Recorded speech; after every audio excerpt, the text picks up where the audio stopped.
I'm taking this source material and turning it into a fresh, commentary-driven YouTube script that feels like a creator thinking out loud, not a straight recap. I'll keep the focus on golf technique, body dynamics, and the broader context around online sports culture, while injecting strong personal analysis and opinion throughout. Opening hook, 10 seconds. How do you swing cleanly when you're dealing with a unique challenge in your setup? Today we're unpacking not just the swing mechanics, but the ideas around visibility, body image, and what it takes to turn a niche topic into something that helps a global audience. If you've ever felt judged by your body shape while learning a sport, this is for you. Context setup. Paige Spiranac isn't just a social media figure in the golf world. She's a lens on how players adapt technique to personal realities. The clip in question centers on a specific swing adjustment for players who have larger breasts. My take: this topic sits at the crossroads of athletic performance, accessibility, and how influencers shape practical coaching. It's not about sensationalism. It's about usable technique that lowers barriers to better golf. Main breakdown. Idea 1. Spatial setup to create space. Idea: creating space away from the ball to accommodate a larger chest and maintain a full, balanced swing. What this means in practice: the golfer moves farther from the ball at address to generate room for the chest and arms, reducing awkward contact and potential mishits. Commentary and interpretation. This isn't about gimmicks. It reflects a fundamental golf truth: space in the swing arc reduces compensations down the line. If you crowd the chest, you force your arms and shoulders into awkward angles, which invites inconsistent contact. Personally, I think the emphasis on space is underrated in beginner guides and often ignored by players who don't realize how much room the chest can dominate the swing.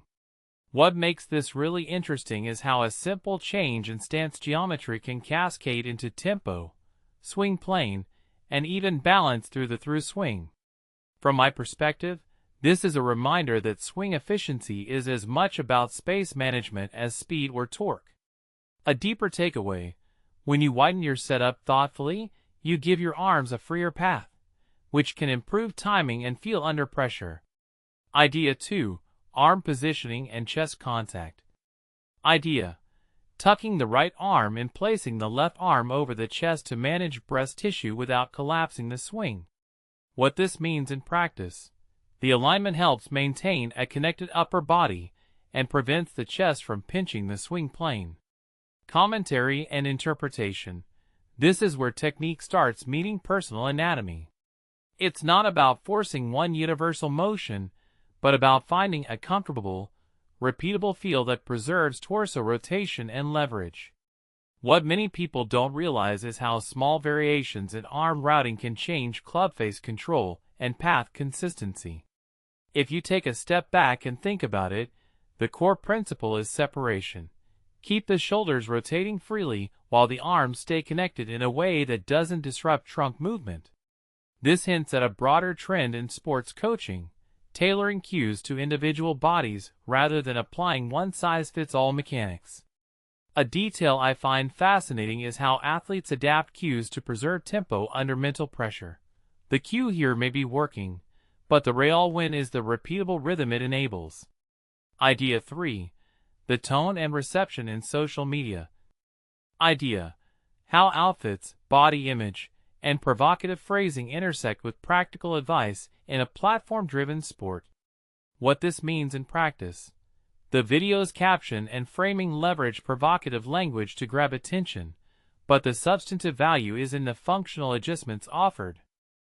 Commentary and interpretation.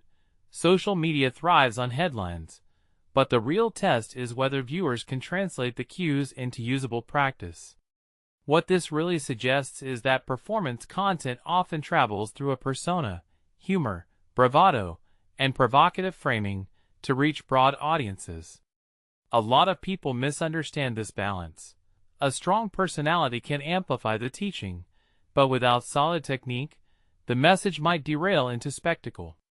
If you think about it as a creator, the challenge is to keep the instructional core while maintaining a bold voice. This aligns with a larger trend: education and entertainment, where technique is the scaffold but personality is the magnet. Idea 4. Personal resilience and public reception. Idea: Spiranac's hiatus and return highlight the mental health side of being a high-profile creator and athlete. What this means in practice: she's candid about overthinking, anxiety, and the funk that pushed her away from posting. The comeback strains on the confidence of a public figure who's both a coach and a brand ambassador. Commentary and interpretation. Here we see the human cost behind influential coaching. The takeaway isn't just, "Get back online." It's about sustainable content creation that respects mental energy while keeping value for the audience. From my standpoint, this raises a deeper question: how do creators maintain authenticity and openness without letting personal struggles derail their mission? A broader trend is the normalization of mental health conversations in sports media, which can improve trust and retention when navigated thoughtfully. A detail I find fascinating is how audiences respond to vulnerability. Some celebrate it, others weaponize it. The nuance matters for long-term credibility. Deeper insight. What these threads collectively reveal is a larger pattern in modern sports media. Technique becomes a spectrum rather than a fixed set of moves. Coaches and influencers translate biomechanics into personalizable cues that fit real bodies, real nerves, and real shot demands. The most resilient creators turn niche adjustments into broadly applicable principles: space management, connection without constraint, and the psychology of learning under pressure.